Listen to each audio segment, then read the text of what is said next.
facilitate the discussions within those networks, the community radio networks. Because, you know, my passion is beyond the radio. Although I come from a radio station, I've been a radio station manager for 8-9 years, but my passion was always to engage with civil society, government, and you know, all the relevant stakeholders within that community in order to ensure the social impact that my station asserts within that community. So that was always a passion. So I can see these things coming together. It's not something that is necessarily new, but what Cole's community learning program provides is now a mechanism that structure that, you know, which is like I said, I mean, if you look at one program or one project, yes, there are benefits there, but this is a mechanism, you know, a mechanism to fast track the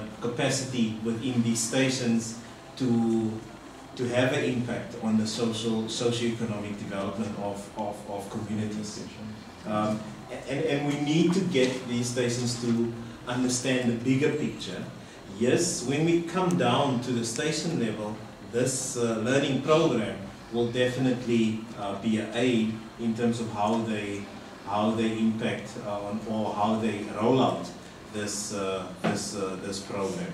But when you look at the running of a radio station, those that don't, you know, have that kind of experience, a community radio station, people come in the morning, they sit down. I'm talking about management now. They would plan for the week, they would plan for a month, but that is basically around the financial sustainability issues and the institutional sustainability issues.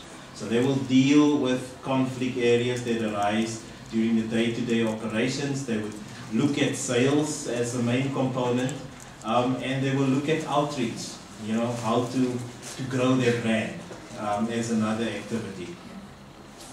So those are the areas traditionally where we used to focus. And so from a development perspective, that's what's in your license conditions. Your license conditions in SA at least, and I know in other countries more broader, I mean not so focused. But in SA at least you have clear license conditions that link your station to the development of that community that you serve. Very clear. In fact, when the regulator look at your station, they want you need to show to them how did you manage to achieve those. So I think it's an ideal place for us to start in developing the kind of models that we can then, you know, grow as we gather momentum.